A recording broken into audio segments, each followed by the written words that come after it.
okay? Can you hear me? Okay, great. Thank you everybody for being here. I will make a small introduction of what Metapool is, and why are we here with these really big companies that are starting to testing the waters of validation and blockchain. I think it's a quite important advance.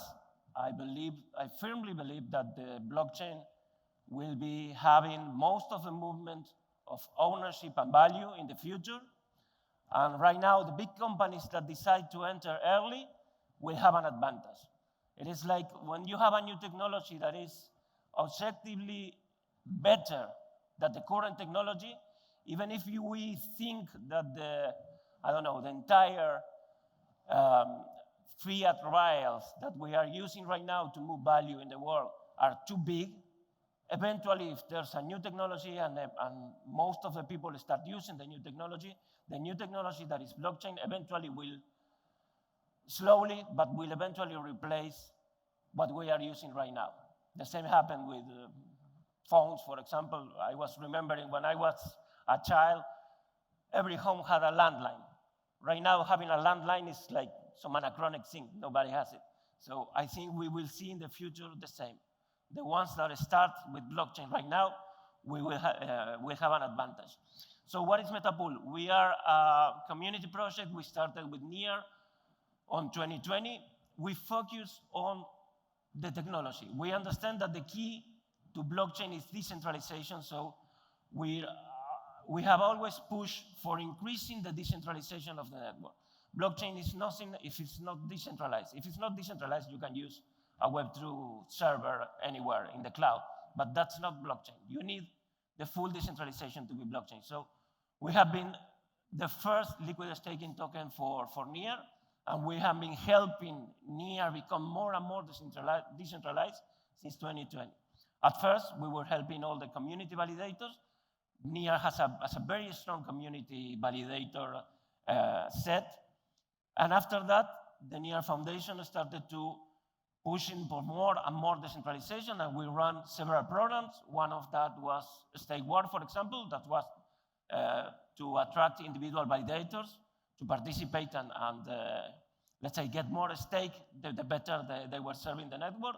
After that, we ran the Enterprise Node Operator Program, when we were able to convince these kind of guys to start and run a validator node on the NIR network.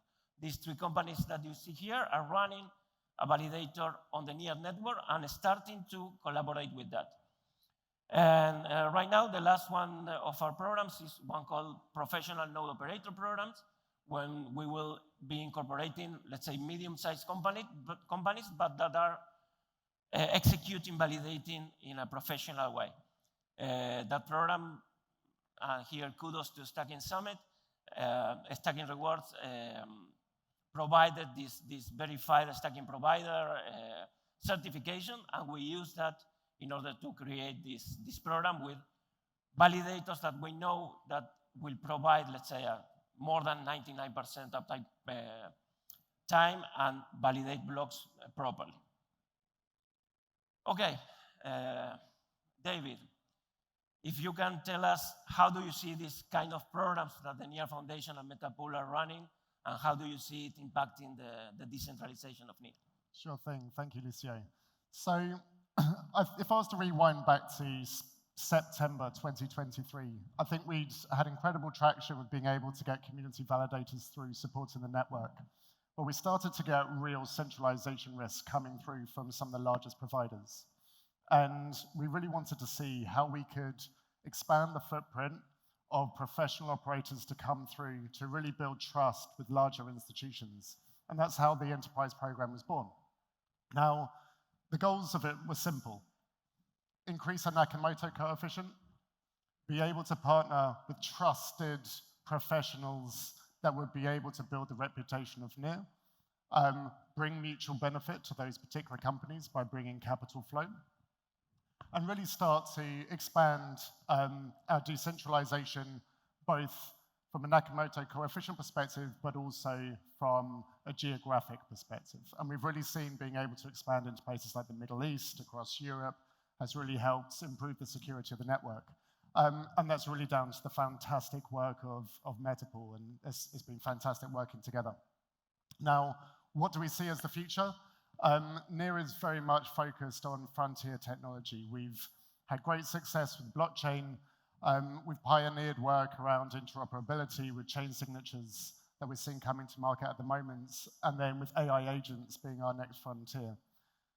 Being able to work with professionals like we've got on the stage right now also gives us an opportunity to bring new world use cases through. And that's the really exciting thing for me. This is not just about validators. This is about how do we see how we can solve real world problems, improve things like margins, user experience. And that's the bit I'm most excited about this program. Okay, great. Thank you, David. And let's make them participate too. The question is, let's start with you. Each telco has, let's say, their own philosophy how to approach the service and the users. How do you see this philosophy now applied to starting to participate in blockchain? Yeah, I mean, for blockchain, the most important aspect, as you mentioned, is decentralization. And our mission at Deutsche Telekom was always to connect millions of people to give like a secure database. And we are pretty happy that we can use our own infrastructure, our own philosophy, our own open telecom cloud to secure decentralized networks and become like a pillar of trust. Because what is cryptocurrency and Web3 currently lacking? It's often trust. So we are trying to bring our label, our security, our trust into the Web3 world, and yeah, getting closer with the community. And I'm really happy to be part of this panel today and get closer with the community today as well. Right, thank you. Mohammed, please, the STC Bahrain, how do you see it? Well, pretty much to what Benjamin said as well. As telcos, as in we have our infrastructure, we have robust infrastructure, we have expertise around telecom, and I strongly believe that this can actually complement the whole decentralization, scalability, and all. So that is somewhere where I definitely feel telcos can offer.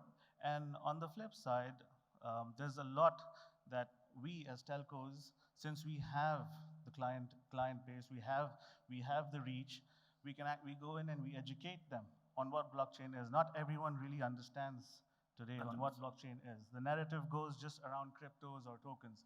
We want to change that mindset. And as telcos, we can do that. We have the reach.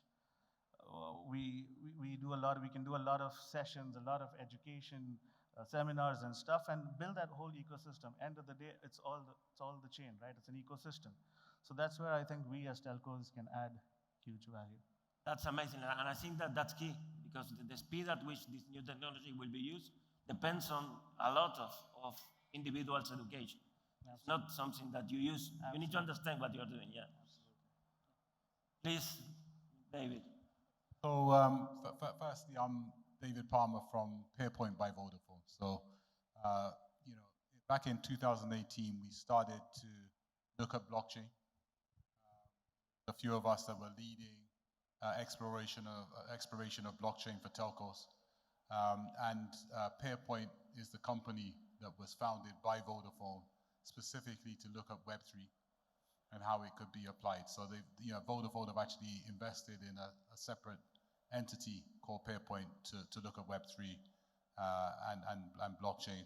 And essentially, if we take a step back to what's happening, we are living in a time when a new digital infrastructure is being developed to serve a new digital world, right? We have AI, we have Web3, we have fintech, we have cloud, and we have a telco infrastructure that has 8 billion mobile phone users, 20 billion IoT devices driving business. So you've got the consumer side and the business side. And the question we're looking at is, how can you connect that cellular infrastructure and that telco infrastructure with billions of people and billions of business devices to blockchain for the benefit of powering this new AI economy and the new levels of business? And that's what it's about.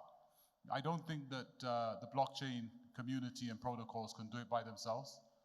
because it's going to take a long time to build that user base. But we have it, right? We have devices connected, we have people connected, and the answer we're looking for and we're exploring is how you can connect them to the right chains to support the right use cases. Correct, and I think that NEAR in that regard, we have multiple L1s right now in the space, but NEAR especially, I think, has decided to go into this Jardin architecture, and I think that will be the only one that will be capable to reach 8 billion users. There's no other way to let's say, to serve so many users without getting into scaling problems, to be honest. Okay, now that all of you are running NEAR Validator, how do you see, let's say, collaborating with NEAR, or how do you see expanding your interconnection with the NEAR ecosystem after now that you are running the validator and you can participate in the blockchain itself? Yeah, I mean, for us, starting a validator, it sounds easy, but for a telco, for enterprises, it's not easy. You know, there are so much steps needed internally, so many processes, compliance, tax, so much stuff ongoing to get your validator started. So we are really happy to have finalized the steps that we are able to run a validator in NEAR. And the next step is securing the position as a validator and to show the community we're here in the long run.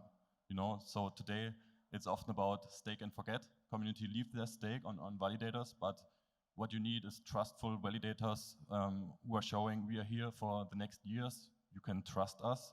We are basically a trustful pillar in the ecosystem, and we are adding to that layer to show the community that we are also really interested in what they are building. Like, for example, maybe here's some alpha for you guys. In June, we are hosting an event where we like highlighting some next steps and what is getting built, and it's really interesting to see all those activity in the network, and we want to support that with, yeah, let's say also like X spaces, get together, connect, and yeah, maybe one day we all can have like a community event together, right? Okay, June in Berlin, correct? June in Berlin. We attend to that. Awesome. All right. Obviously, first steps are we run the validator, we build the ecosystem. That is something we're definitely going to be focusing on. And on side by side also, we're going to build the community and the trust, like Benjamin said as well. The most important thing is right now build the trust where the community can trust you. Okay, we're big names. We come from, we're big telcos, so that obviously adds value as well when it comes to staking or delegation or whatsoever. But so I would say, if you ask me, like the midterm, it will be building the community, education sessions, and so on. And then I would say the next steps would be focused on use cases that can benefit telcos and blockchain with other things that NEAR is working on, the likes of AI and stuff. But yeah, that would be the roadmap. Amazing. David, you want? I mean, I think the validation is the first step. It's the dating, right? So we're dating, and you know, it's the first step, you know, where telcos can become part of the consensus protocol.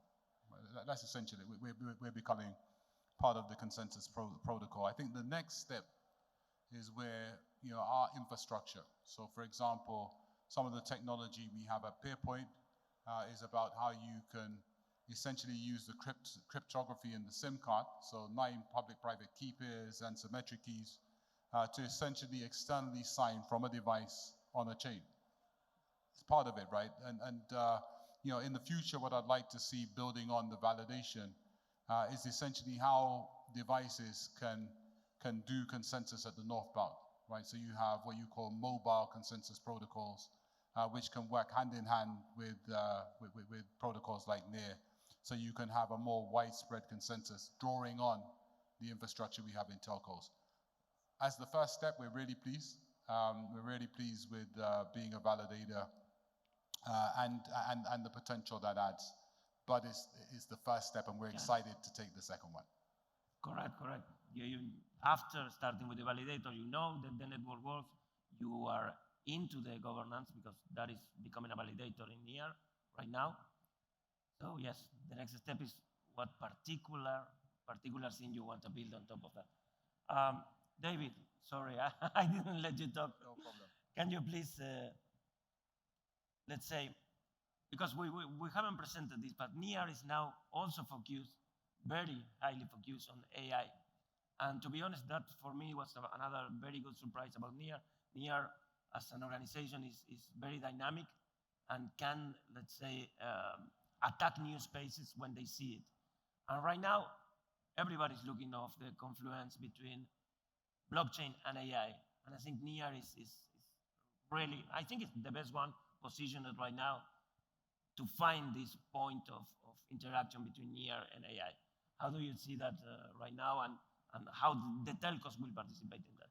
Yeah, sure. So many people don't know, but when NIR originated, it was called NIR AI. It was started by our two co-founders, Alex Skidnoff and Ilya Polosukhin, and they went out to build an AI company, but realized they couldn't actually pay anybody. Realized that verification, AI really needed to have a blockchain. So they went away, built the blockchain, whilst Alex Skidnoff went off to build an AI company. And 4 years down the line, after 100% uptime, which we're very proud of, we started thinking about going back into the AI space to really join crypto and AI together. Now, I have to say, actually, the progress in AI is far faster than we'd anticipated. We didn't actually want to get into AI for about another year, 18 months. And then the market dictated if we were going to go into it, we had to go now. And this was March last year. And this is not about launching AI tokens. This is about building real use cases that are actually going to be useful for people's lives. We heard a lot about trust. That is imperative for AI to be successful. We've been busy building in darkness pretty much to be able to get trusted execution environments, to be able to get the infrastructure in place to allow anyone to come along and build their own agent, for an AI assistant to be able to help you with your day-to-day life. And that's all starting to really come through now. So the opportunities are actually pretty infinite in what can be done. What's really important for us is we don't want to have to build everything. David mentioned this earlier around looking for points of distribution. There are amazing companies all over the world that already have hundreds, thousands, millions of customers that they can really improve their lives, and that's what we're looking to do. And this is what I'm really excited about working with these gentlemen on stage here, is that we don't need to think about doing something really clever ourselves. We can just support with the technology and the infrastructure to be able to enable the use cases that make people's lives better. It's why I joined crypto in the first place, was to change the world. And I think we genuinely have the infrastructure near to be able to make that happen. So exciting times ahead. Yeah, and I remember this is important about NIR and AI. I also see a very big accent on user-owned AI. We have seen in the last few days problems with ChatGPT. Suddenly, the AI becomes a sycophant. That is completely crazy. But I think that will continue to happen if we keep, let's say, all of us accessing the same centralized AI. So I think that's why NIR was such a good move into going back into AI, as you say, going back into AI. And the telcos, for example, can bring up the users, but also you can bring them to a place where they own what they have. They own their own information, and they own the information that the AI provides to them. And it is not changing from a centralized location. Yeah, I just want to add one thing here. The mix between AI agent and Web3 is basically perfect. We just, as a telco, have to take a slow approach because we have such a high responsibility towards user, clients. And what we did back in 2017, we jumped first into private blockchains. We tried to build something. Oh, here's a new technology. We have to jump on it. And at the end, we've seen, oh, those private blockchains is kind of difficult. Maybe you have to take a step back. And then we see, oh, we are connecting millions of people. So we have to have a look for public infrastructure. And what we see now is beautiful. We have like highly scalable networks where AI agents can like transact super fast.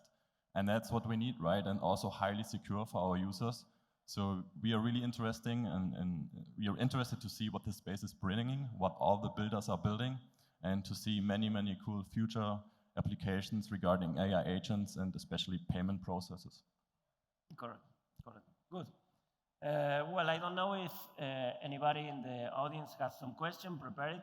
Maybe we can take it before closing. I just wanted to add Sorry, on, David. Yes. I mean, I think we've hit a key point here, right? The magic quadrant of connected people, connected devices, a trust entity, which is blockchain, with the ability to transact, and AI, which brings intelligence. And I think there is a misconception with AI, because we just think that the data to power AI in business and is going to come out of thin air, right? That data for business is going to come out of two things. One is ERP systems, and the other one is IoT devices, right? Both of them are connected, but the IoT devices, are going to be key to driving AI in business.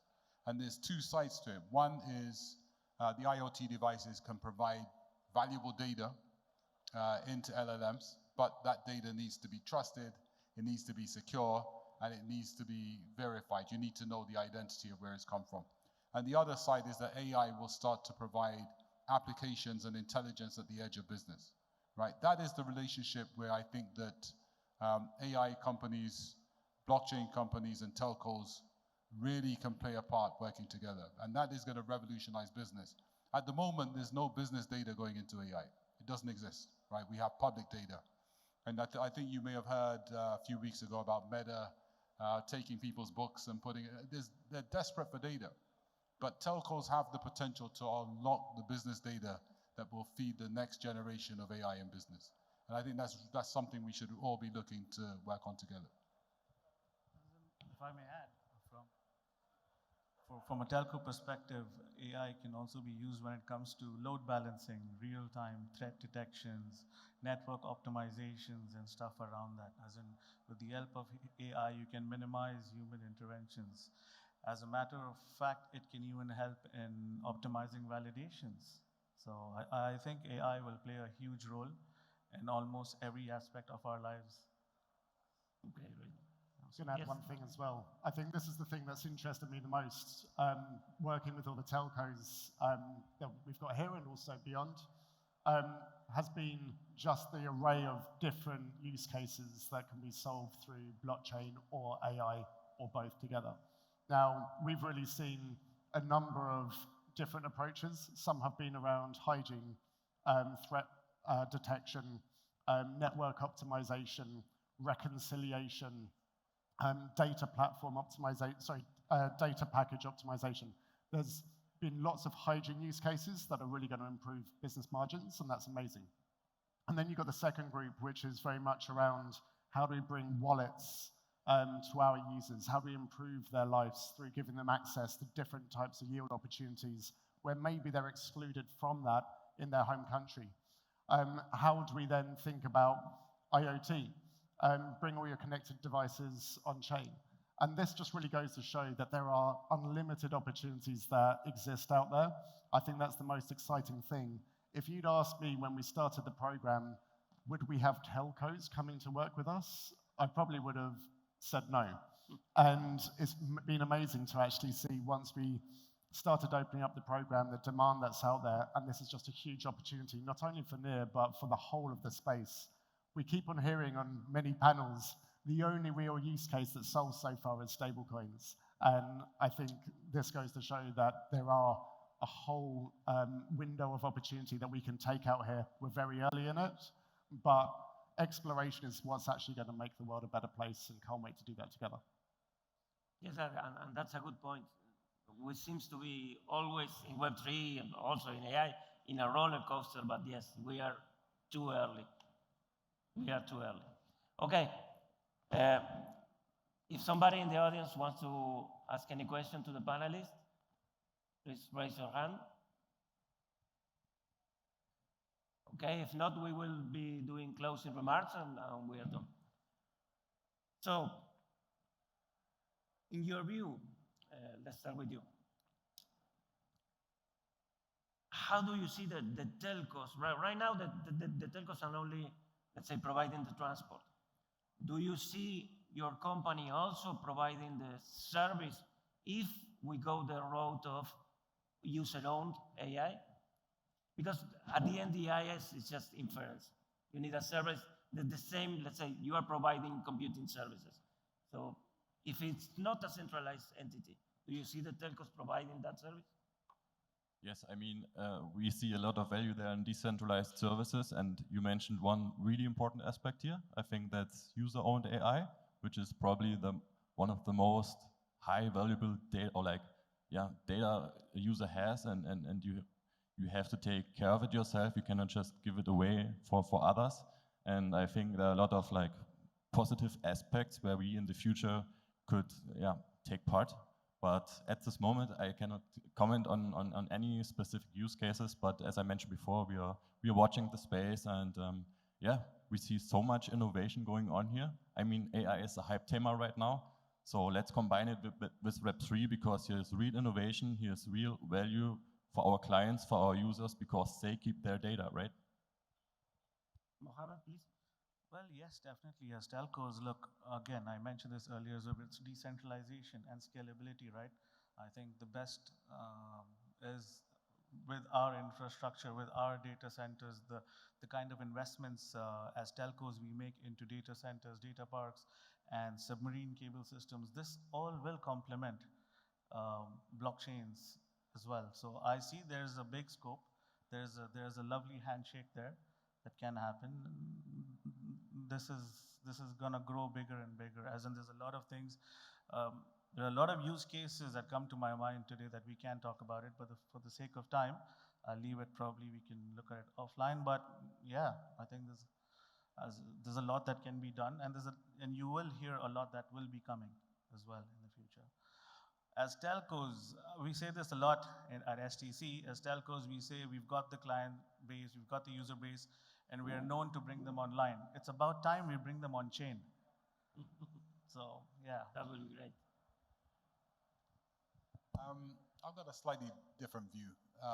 I think the reality is that the ship for AI, to an extent, has already sailed, right? You see NVIDIA, you see Amazon, Google, Microsoft, all the cloud providers sneaking terms in their contracts saying, we can use the data that's stored in our cloud, right? So essentially you have some really big players in AI processing, AI agents and protocols, and in the AI infrastructure who have come together, right? So I don't think we can say that we're going to have this fairy tale of a distributed AI in the short term, right? You've got some big companies, but who are there, who are going to dominate for a while. But I do believe when we talk about this new digital infrastructure for a new digital world, that AI is so important that it cannot be part of an oligopoly. It can't be part of a few firms that dominate. And this is where I do think that the decentralized aspect of it will be important. And I believe that telcos have a role to play in sort of having AI as a service, where there is an option where you have bulk processing to go through central entities, but also where it's personal data and people or businesses want to monetize that data. Blockchain plays a role. Verifiable credentials, being able to have rewards for sharing data. That's what we can do. And I think DeepSeek was also important because as well as having the decentralized versus centralized AI, you've got distributed versus non-distributed, and open source versus non-open source. So there's a lot happening. But one thing is for sure, all of AI needs to be connected, right? Telcos are on the ground. We're doing that, and we have to join up with other entities and protocols to start finding the best solutions. Part of that, in some cases, will be decentralized and distributed. Yeah, what I see, to be honest, is you need some entity that is connected to the user, that is directly connected to the user, and is willing to protect the user data. Right now, the centralized, maybe you you use the centralized inference engine, but the user data is kept in a company like a telco that has a direct contact with the user, that has, let's say, the interest of the user at hand. David, if you want to give closing remarks. No, I just think the future's very bright when we've got companies like we have on stage who are really open to the possibilities of a digital world built using blockchain, we've got a really bright future. So I just personally want to thank everyone on this stage for coming along, for putting your trust in NEAR, and also being right at the frontier of technology. So thank you very much for the time today. Thank you, guys.